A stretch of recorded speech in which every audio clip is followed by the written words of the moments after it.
Good morning. How was everybody this morning? Great, great. My name is Stephen Canetto, and I'm the Administrator of Systems here at the MSU Library, and I'd like to welcome you to the library and to this very special event featuring actress, author, and humanitarian Victoria Rowell. We're very pleased to have Victoria here today to talk about her life, her career, her passion for the foster care system, and of course, talk about her book, The Women Who Raised Me. I'll have to tell you, Victoria, that this has been a pleasure for us to work on this event. It's been especially easy to deal with the publicity because of your notoriety and your popularity. In fact, as soon as the information went on the website that we were going to be hosting this event, we started getting phone calls. We started having people drop by, asking if it was true. Was Victoria really coming to the library? And in fact, many of them said, is Drusilla really coming to the library? So we are very honored to have Victoria and Drusilla here at the library. And thank all of you for coming today. And we especially thank you for taking this time out of your busy schedule to be with us. She just told us that she's on a 200-day tour for her book. And so we're especially grateful for her taking the time to be with us today. This event is actually being co-sponsored by the MSU Libraries and the SonEdna Foundation. The SonEdna Foundation is a foundation that was created by Morgan Freeman, who is from Charleston, Mississippi, and his wife, Myrna Colley-Lee. And I should note that Myrna Colley-Lee's papers actually reside here at the MSU Libraries, something that we're very proud of. The foundation was started by the Freemans to build on Mississippi's strong literary tradition to support literacy and enhance the cultural experiences of Mississippi. And certainly through our association with Myrna Colley-Lee, we were able to partner with the foundation to bring Victoria to Mississippi, and something we're very happy to do. If you look in your program, you'll see that following my remarks, Francis Coleman, Dean of the MSU Libraries, will be bringing the official welcome, followed by an introduction by Dr. Noel Polk. He is the professor of English and editor of the Mississippi Quarterly. He will be introducing Victoria. After Victoria's remarks, she'll also be reading from her book. Dr. Linda Coates, who is the interim department head for the Department of Curriculum Instruction, will be bringing the closing remarks. And we certainly want to invite you to a reception following this event, to the book signing. The book signing will be held out here to the right, to my right, and we also have books on sale. So at this point, I'd like to turn it over to Dean Coleman. Thank you for coming.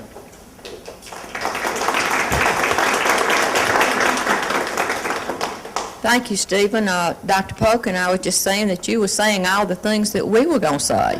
So, again, I do want to welcome you on behalf of the University Library. And, Victoria, we are very honored to have you here and to have the opportunity for you to share with all of these wonderful people who have come here this morning some of the parts of your book and your experience. I do want to add to the official welcome to thank you personally for your having shared your talents and your inspiration with all of us. I just met her this morning, and as you will see once she presents her parts from the book, the sections, you will see that her enthusiasm and her sincerity just permeates the air. So I hope that, I know she probably can't shake everybody's hand, but I hope that at some opportunity you do need to meet her, and that you too will welcome her to Mississippi State University. So thank you for being with us, and we are very honored.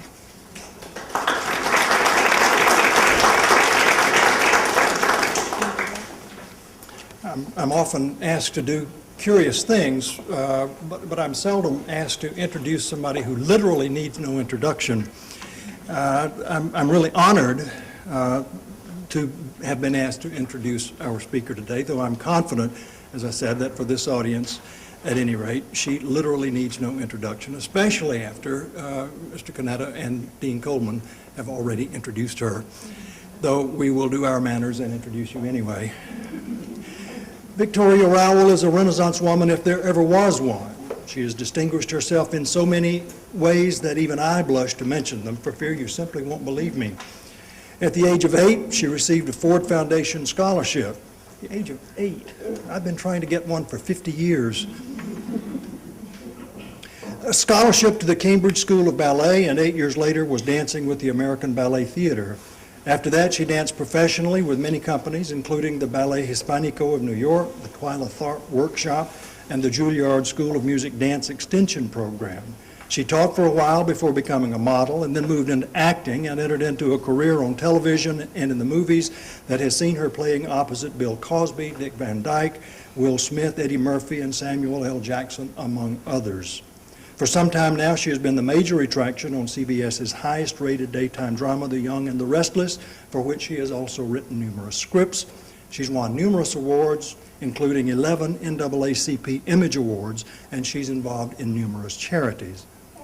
As glamorous and fulfilling as her entertainment career is, I suspect that she might say that her most important work is connected with her philanthropical investment in children who grew up in foster care. Having spent 18 years in foster homes herself, Ms. Rowell has become a passionate voice for foster children, making a concerted effort to provide for these children a kind of stability of opportunity for success in life, opportunities that foster children often don't get, no matter how good and loving the foster families are, simply because they change families frequently during their most vulnerable years when stability is essential to positive growth. According to her website, in 1990, she founded the Rowell Foster Children's Positive Plan, whose mission is to give to foster children direct services in the areas of fine arts, higher education, health care, financial literacy, reunification programs, cultural enrichment, and resource family support. Characteristically, she made her commitment to these children part of her professional life by combining that professional life with her philanthropical endeavors, by facilitating job opportunities for foster children with companies like Viacom, BMG, and she has made foster care a regular ongoing plot line on The Young and the Restless. She has partnered with other philanthropists, charities, foundations, and businesses, including Sony, CBS Television, the Dr. Phil Show, the Magic Johnson Foundation, and many others. If you are not already out of breath, I will tell you that she has just taken an interest in literacy in Mississippi. What brings her to Mississippi State University today, however, is her blossoming career as an author. She has written a book that grows out of her own years in foster care. The Women Who Raised Me is a memoir acknowledging the sources of her strength, her life, her joys in the homes of a series of women who undertook to provide homes for her, who educated her and loved her.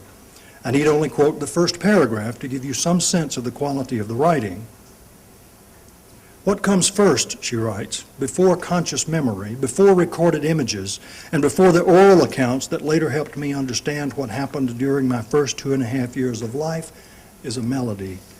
It's the sound of a lullaby sung by a woman who loves me infinitely, in a full voice that is untrained but on key, perhaps with a frill here and there that she would never dare use at choir practice or in church, but allows herself just for me.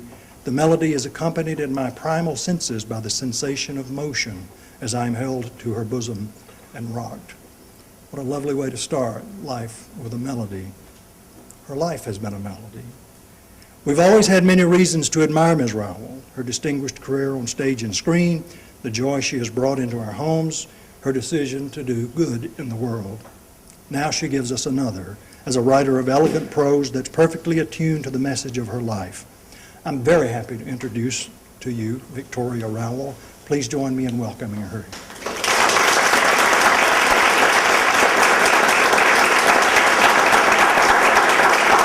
Thank you, and thank you, Dr. Cole. It's wonderful to be here.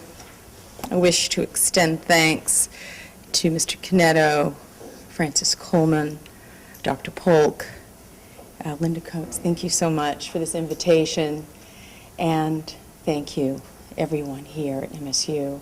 I want to thank Barnes & Noble. It's always exciting for me to have a bookseller. Without the bookseller, it's hard to sell books, so I always like to give them an acknowledgement. I want to also thank SonEdna and the hospitality and benevolence that has been presented to me by Myrna and Morgan Freeman and all of their staff. I want to thank my new friend, Beth. Hi, Beth. And I'm going to start off by saying Beth and I are fast and furious friends, and Glenna, who drove me all the way up here. But I just finished 3 years on the board for Americans for the Arts, and many people don't know about Americans for the Arts. It's americansforthearts.org, and it's a premier organization that brings awareness on how art saves lives in America, if you're curious. Arts Awareness Month is typically in the spring. This year, well, in 2008, it'll fall on the end of March, beginning of April. And I have an impromptu announcement to make, which is, a year ago I made a plea to Americans for the Arts at our board meeting, and I said, why don't we do pennies, loose change collections? This way we can introduce grammar school children to the idea of philanthropy and being humanitarians. And my charity, the Rowell Foster Children's Positive Plan, had been a recipient of loose change collected by children, and on Arts Awareness Day we received that change, and it equated to $1,500.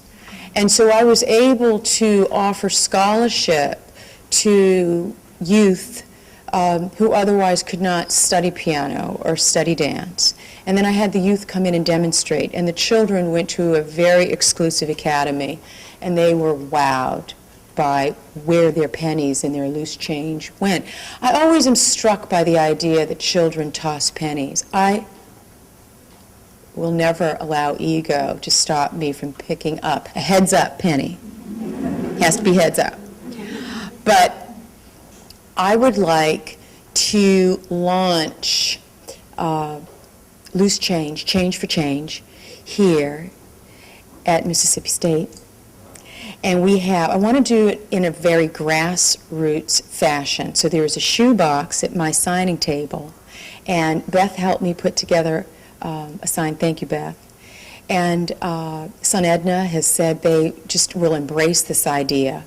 And we will come and collect the loose change, and this money will go towards arts programs that SonEdna is presenting. They're going to do visual and dance, writing, and I'd like to say that we kicked it off here.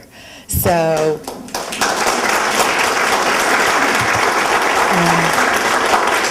I really believe that art saves lives, whether it's writing. In my particular instance, I'm going to read about Agatha Armstead, who was born in 1903. She had 10 children of her own. She hailed from the Carolinas and migrated to Massachusetts. She became a Rosie the Riveter during World War II. She saved $2,000 and bought a 60-acre farm in Maine. And that's where she began this whole other journey in her life. She taught herself to be an organic gardener and a horticulturalist, and that's where I got to interface with Mother Nature, another one of my mothers. We were real farmers. She couldn't drive a car, but she could drive a tractor.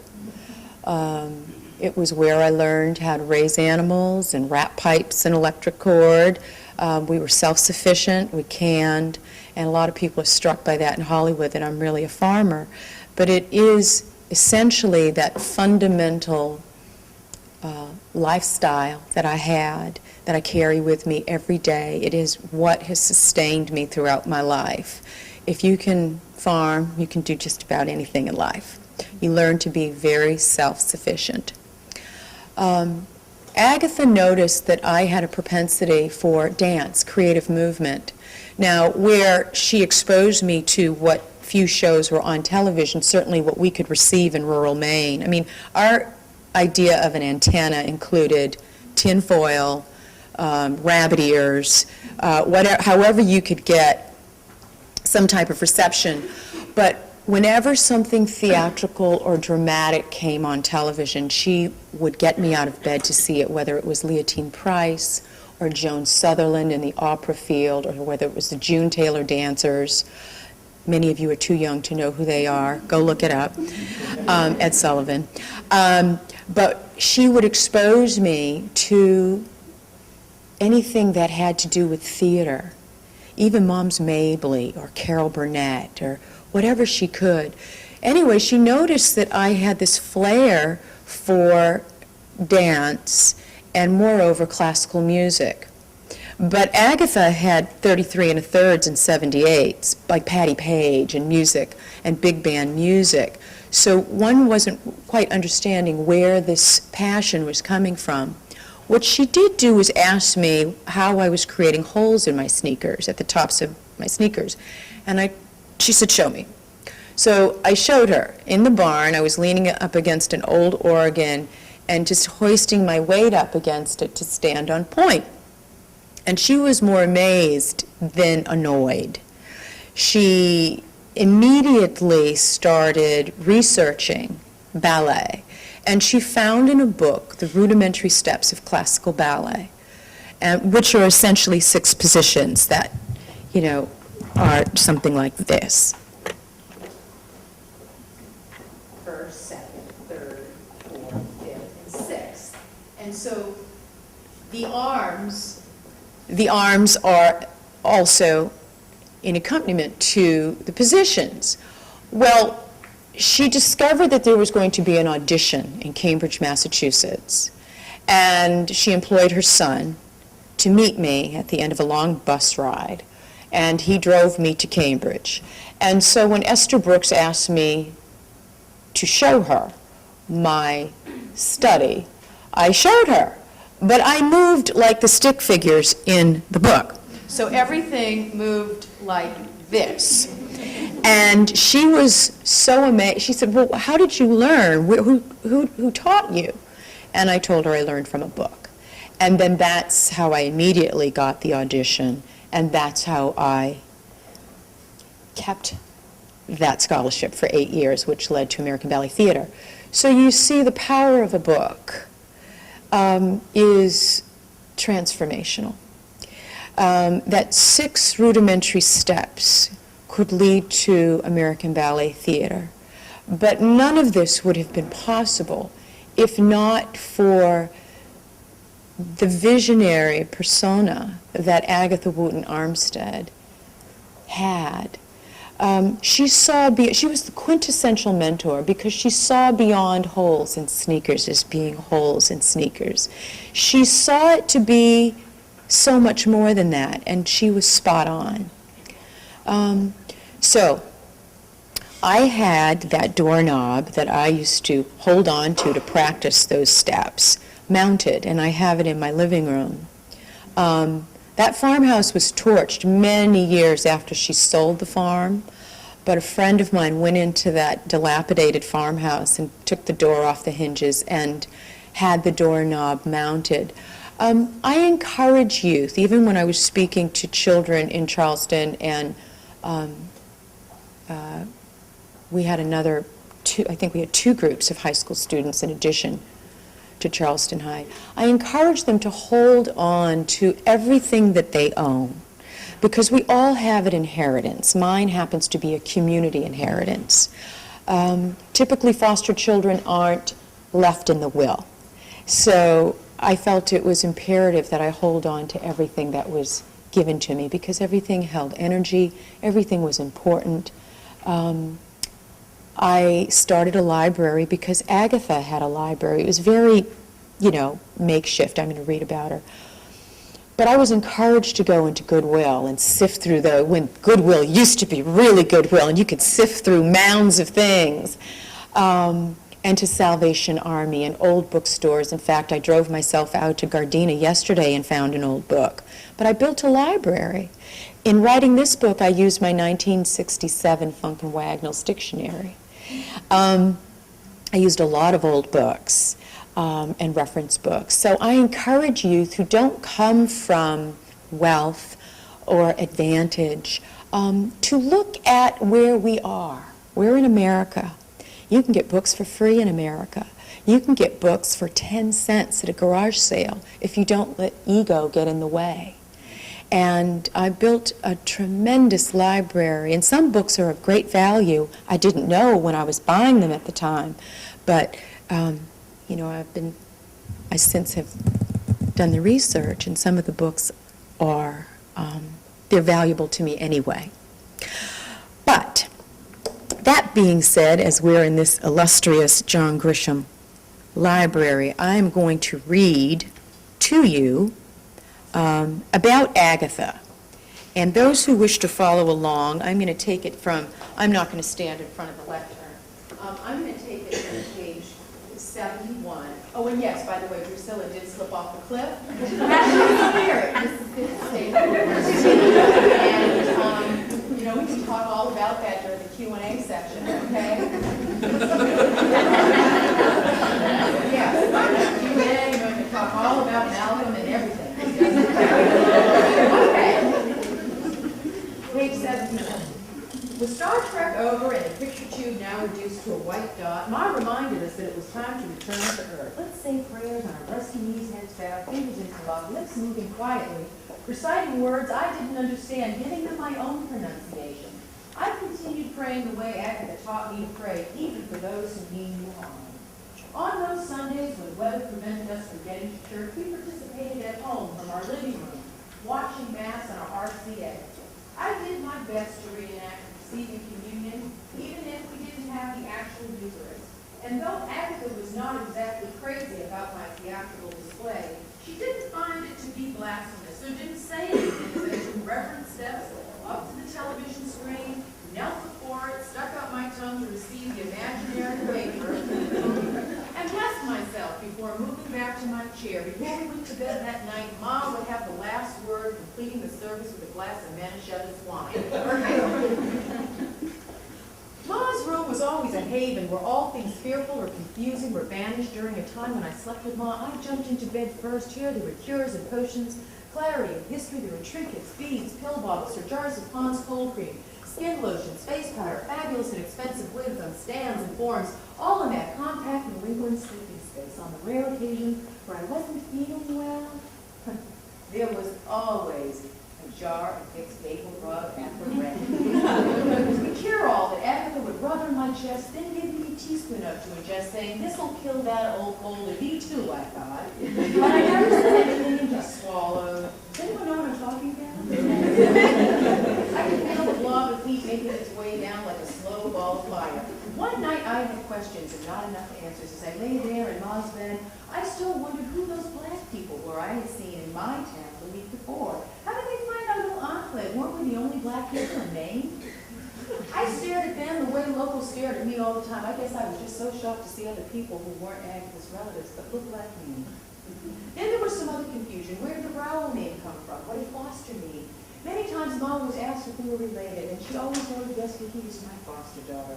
And I cringed each time he was exposed.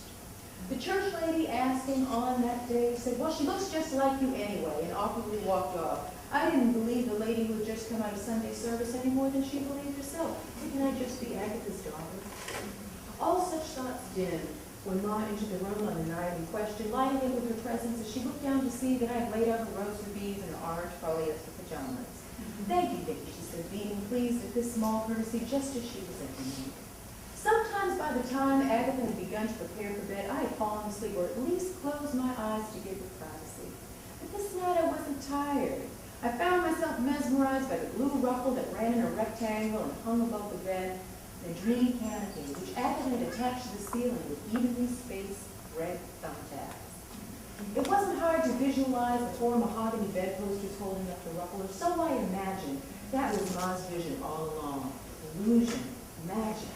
"Time to turn over, sugar, and go to sleep," she said, interrupting my blue reverie, making sure my eyes were closed. I promptly turned over, face to the wall, my nose against the moist air held within the 200-year-old plaster. Ma was not only fiercely modest, but in preparing for her disrobing ceremony, she was protecting my young eyes from seeing her disfigurement. That had been explained without words many times, just as we knew that there was an imaginary line down the middle of the bed, leaving an empty space that protected privacy for the both of us. This night, however, I needed to see at last for myself how deep her wounds were, how heavy her burden. Still facing the wall, I watched Agatha's shadow and silhouette fighting against itself on the patterned wallpaper. I had to see more. Ever so slightly, I peered over my shoulder and witnessed the agonizing struggle she undertook to unfasten hooks with her forbidding fingers bent behind her crooked spine. I held my breath until her effort and gravity could tear the medieval corset away from her ravaged torso and allow it to fall with a thud to the floor. We both exhaled. Curious to see what else was to be peeled away, I continued to spy as she removed her wig and pinned it onto a styrofoam form. Moving next to lovingly apply cold cream to her face and throat. "Thank you," she whispered as she plucked up a tissue, but turning around to check whether I was awake yet. "Always remember, the neck and chest are always the face." Agatha knew all and sensed, of course, that I had been watching her. She knew that I had seen her breastless body, curved, bent, wounded, but beautiful.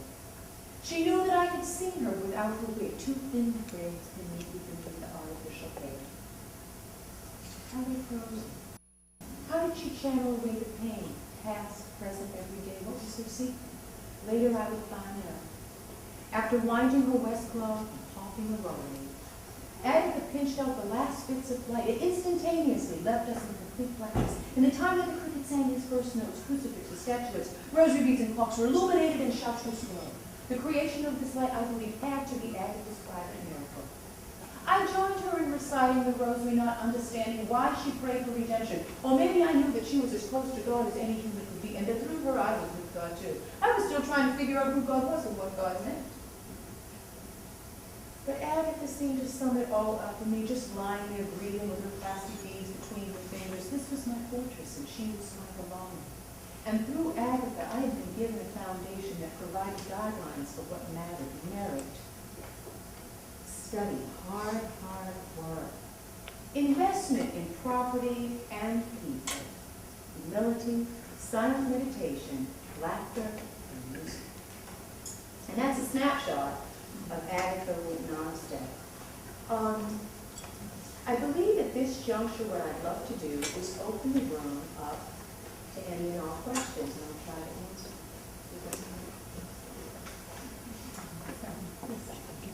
Back to the mic? Yeah, Oh, back answer to the mic. Okay, back to the mic. just to answer.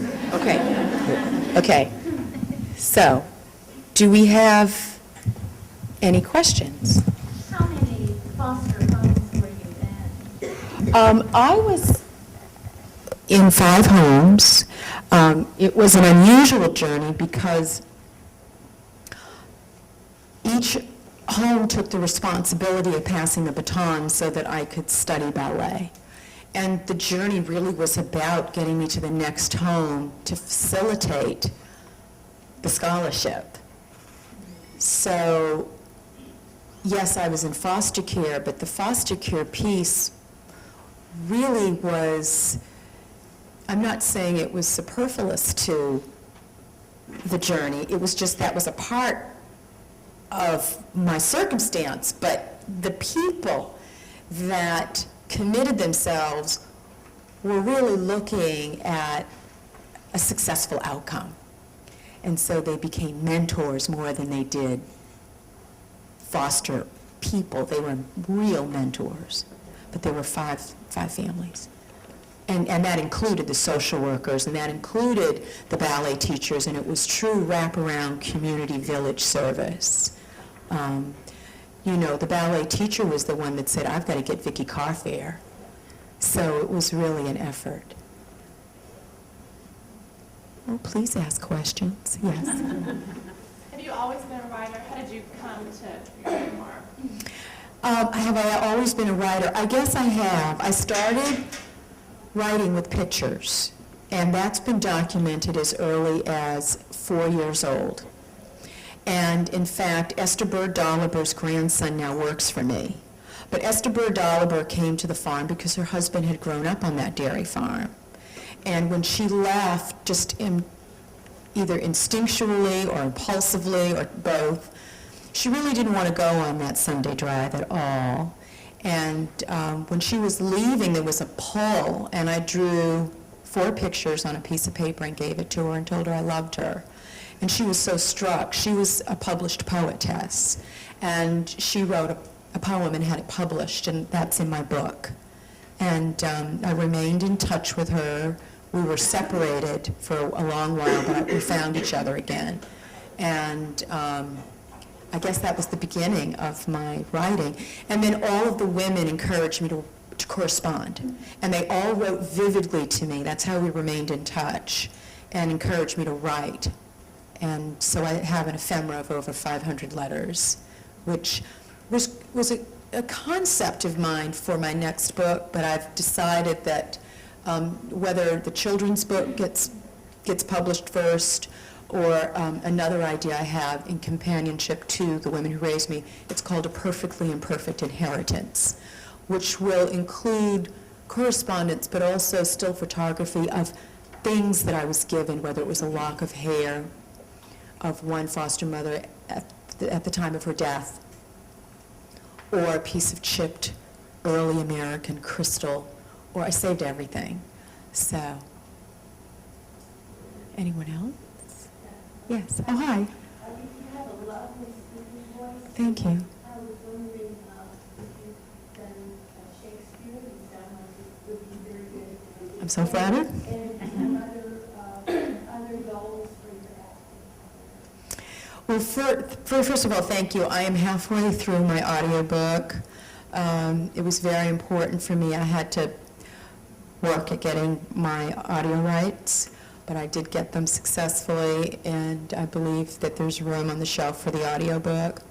In terms of me as a performance artist, I'm always open to what's going to happen next. Unfortunately, Hollywood has a real stronghold on people's careers, so we'll see what happens. I'm really about being proactive, and right now, if I write my own stories, perhaps I can put myself in them. So I'm trying to get The Women Who Raised Me created into a theatrical release. It's over at HBO right now, and it has been introduced to some other production houses, and I'd like to get into producing. That's where you really have some artistic control. Yeah. Oh, and I might add, already I've had leading actresses come forward, because this is an extraordinary opportunity for leading actresses to perform. Jane Fonda has voiced interest. Alfre Woodard and Kerry Washington have already asked. Yeah. Yes, ma'am. Considering that you was in foster care, Yes. I know that you were in house to house. As a small girl, how did you stay strong? I really have to see, the ladies asking me how did I stay strong in the foster care journey. I was really guided. I was guided by the women and the faith that they poured into me. They poured a lot of humor. They had a sense of humor, and I found that laughter was very important. The music and the dancing was important. Of course, the curriculum of classical ballet was so fantastic. I mean, I was able to escape into this world of, Spanish and Danish and French and Russian aristocracy and stories and Mendelssohn and Schumann and this whole place, and stories of people who were peasants as well in the ballet. So I was able to go into these worlds, and that was very anchoring for me to go all over the world, and that's what books do, in the storytelling we did with our bodies and through music. So that had a large influence on my happiness. And it was ballet, I think, and the arts that saved my life, and colored it. Yeah. Yes. Victoria, first of all, I commend you on your bravery with telling a story about being in a foster home, because in Mississippi, a lot of the foster homes do not have happy stories, and just excitement on your face when you talk about it is, that's motivation in itself. Thank you. And I guess a question that I would like to ask you is that if you could talk to a child that's in a foster home or in a group home, and I hear you talking about your excitement is that helped you along the way. Mm-hmm. How would you encourage them to wake up their excitement? Because once they're pulled away from their family, mm-hmm. it's kind of shut down. How would you encourage them? What would you say if you could speak to a young child right now, a young lady or a young man that's in a foster home or group home?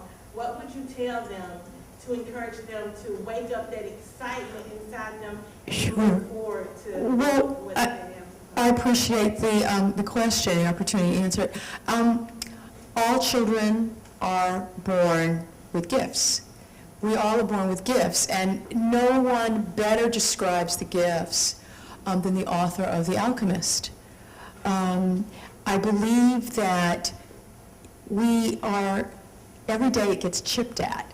Either we're told it's not a possibility, or our parents influence us and say that's not the right, fiscally responsible line of employment to go down. I mean, it gets chipped at, the dream. And we have to continue to hold on. We have a responsibility individually, regardless. I mean, you look at somebody like Sidney Poitier, or you look at somebody like Art Buchwald, who at one time endured foster care. You look at these extraordinary examples who really pushed through and held on. Very few people know that Art Buchwald spent time in foster care, but they held on to their dreams, and they grew out of tremendous poverty. Even Dave Thomas and his whole Wendy's fortune. But people held on to their dreams, and that requires someone to nurture. Just the idea of holding on to what inspires you. And that's what I say to youth. I say, hold on to what inspires you. I don't care if it's a rock. I held on to my pressed leaves, my fall foliage. There is a way to do it, but somebody has to be there to mentor and to tell you that you're not crazy in holding on to a dream. So it first starts from a very simplistic, fundamental place, which is that one person. In my case, it was a lot of elderly women who, with their sage advice, and they were salt-of-the-earth women in Maine, who encouraged me to hold on to the dream. And these were women that were born before the suffrage movement. I mean, they really believed in holding on to your dream. So that's what I start with first. I encourage especially foster youth and youth in group homes, if there is a familial support, to really lean into that, because family is important where it's safe. We have a lot of separation, obviously, in foster care and adoption processes. And I encourage that they stay in touch with someone that keeps them attached to family, because family is very important as we acquire our dream. So I encourage that as well.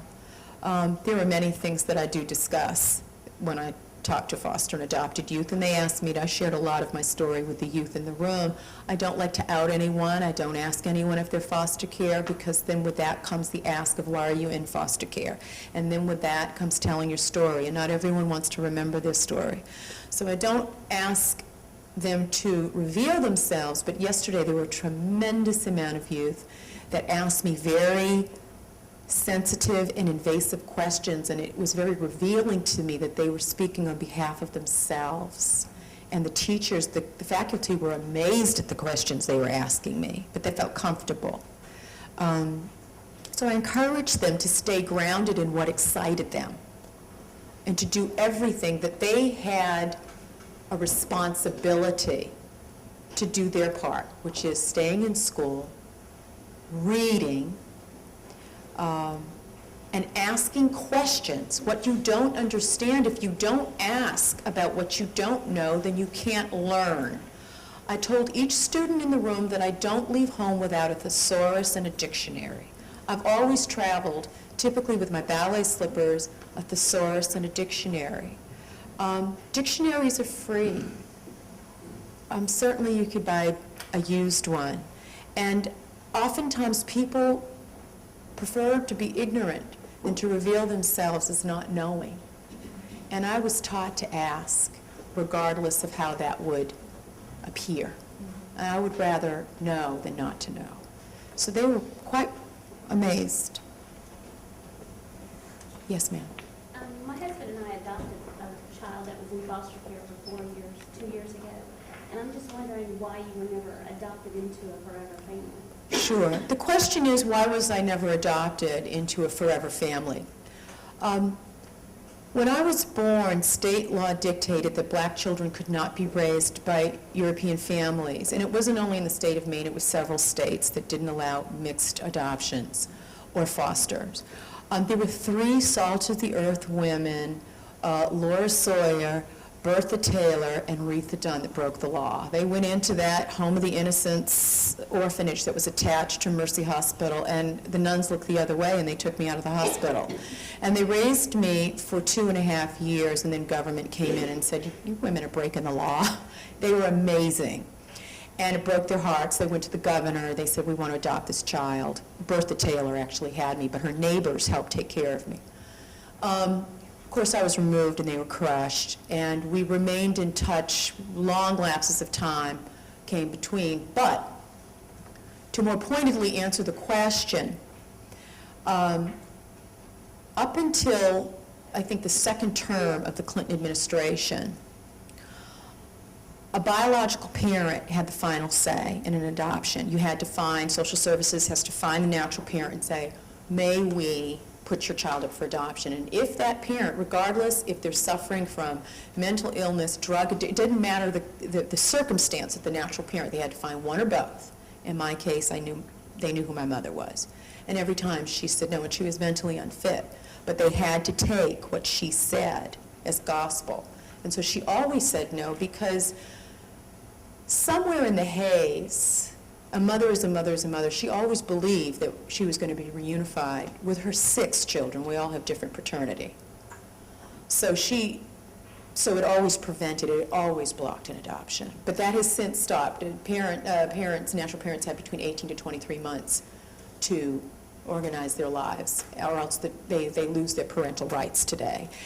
This month is National Adoption Month, and May is National Foster Care Awareness Month. And let's see, January is National Mentoring Month. And I do some work with Harvard. They do great work around January as National Mentoring Month, if you're curious about participating. You can also become a CASA, a court-appointed special advocate, if you're not in a position to become a foster parent. Court-appointed special advocates or ad litems are people that train, get licensed, they go into the court, they represent the child. Just like a legal counsel, the judge does listen to what you have to say, and you are representing that child. Beyond that is respite caregiving. If you cannot become a full-time foster parent or in a position to adopt, you can be a respite caregiver. You train, and you take care of a foster child for a weekend or a week at a time, and it gives the primary foster parents a rest. So, how are we doing on time? We're doing good. Okay. Yes, all the way in the back. How do you feel about mixed adoptions? Because my husband and I are actually in the process of adopting, but it seems in Mississippi, black children are higher needs, so we're taking the first child that comes, and more than likely they are going to be black, but both of us, my husband and I, are white. Do you think that, how would it affect, I mean, you said you were raised by 3 white women, right? Oh, until I was 2.5. Okay, I'm just trying to figure out How that would all work. We have a culture that's shrouded in secrecy in this nation. It's called border babies. I was just up at Harlem Hospital about 2 weeks ago. Babies that live in hospitals. Oh, those of you that have to leave, don't forget to buy your book. Don't forget to buy your book on the way out.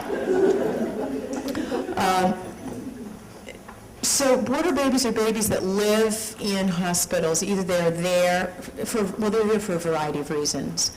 But oftentimes the babies are forgotten and they are living there. I met a man not long ago who had lived in a hospital for 8 years. And it's incredible to think that children are living in hospitals not for days but months and years. So in terms of the cultural difference, my feeling is this. I would rather see a child like myself taken in by a family that's going to love me than to be left because they can't find the right skin color. They can't find the right skin match. It is the most ridiculous thing I've ever heard in my life because I am very passionate from my own personal experience about knowing, even though I may not be able to remember the eyes of those women as a baby, I remember their heart. There's that sensory thing that Dr. Polk spoke about, that read from my book. There's something, I know I was loved, and those first 3 weeks are fundamental in the attachment issues in a child's life. And it's been scientifically proven that you have to be held as a baby. So that's my feeling on it. And I have to hope that the child will be given the entree into all of that child's cultural prisms in that child's life, that the parents will be responsible and the community will wrap around and the social worker will help wrap around those needs. Yes, ma'am. You told us earlier your advice for a foster child.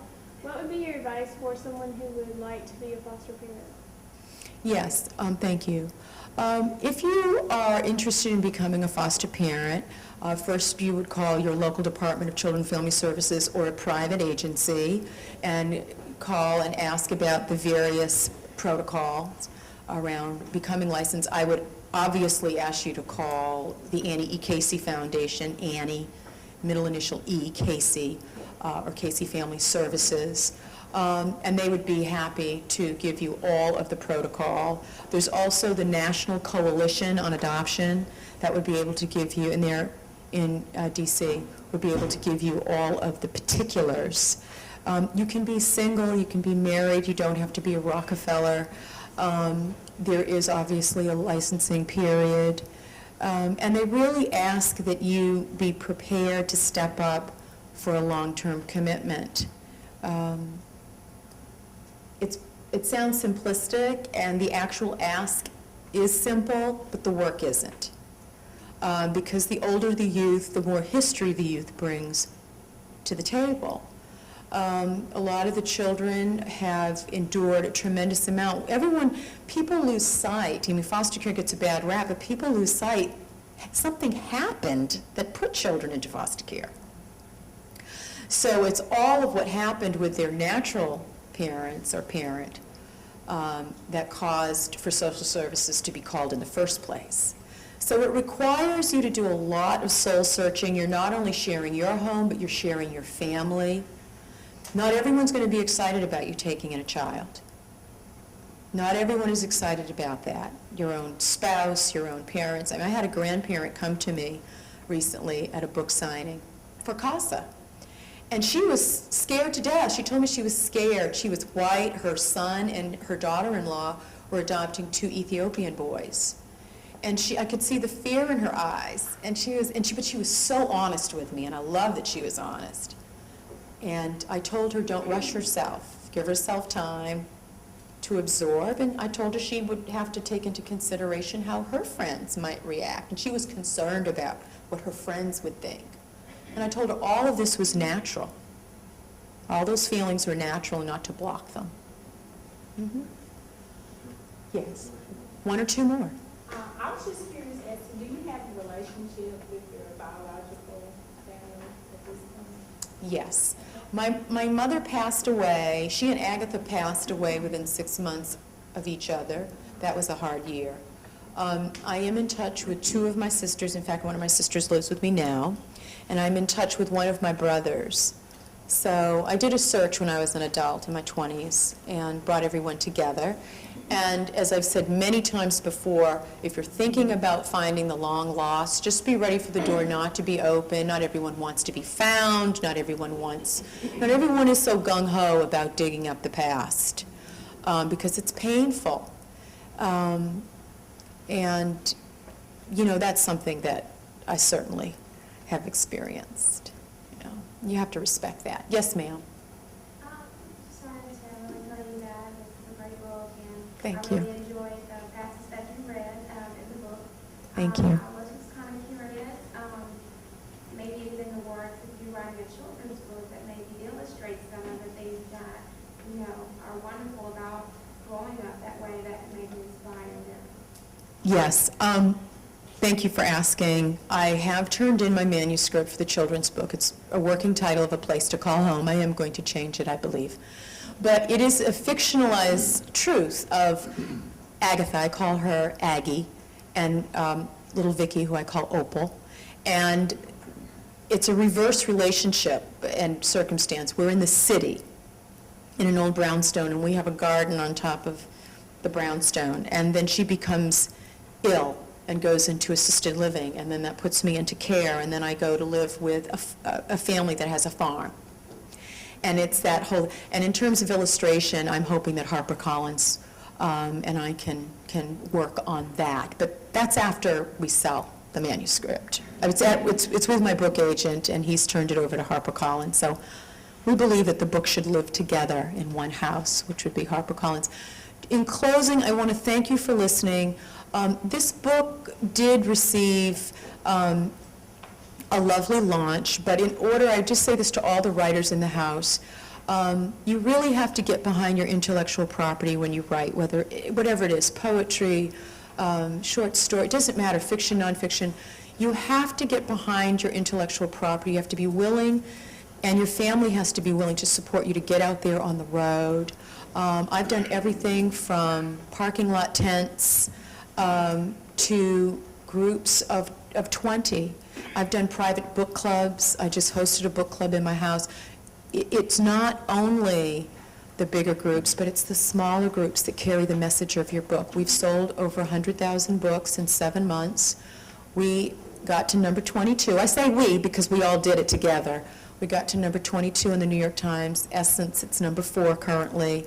The Washington Post gave it a good review, and it just won the African American Literary Award.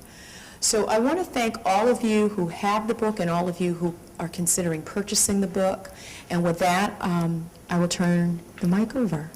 So thank you. Don't forget the news challenge.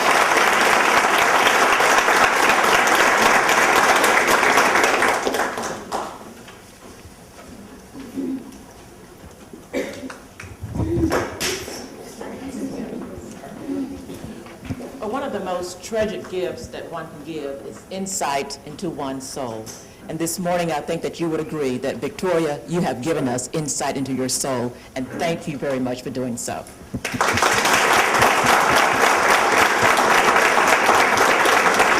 Also, I want to say that your remarks and the content of your book will provide for us, I think, the courage and the strength that we will need to share our soul freely with others. Thank you so much. From the entire Mississippi State University family, welcome to Mississippi State, and thank you for sharing your soul with us, and we wish you the best with your book as well as with your career.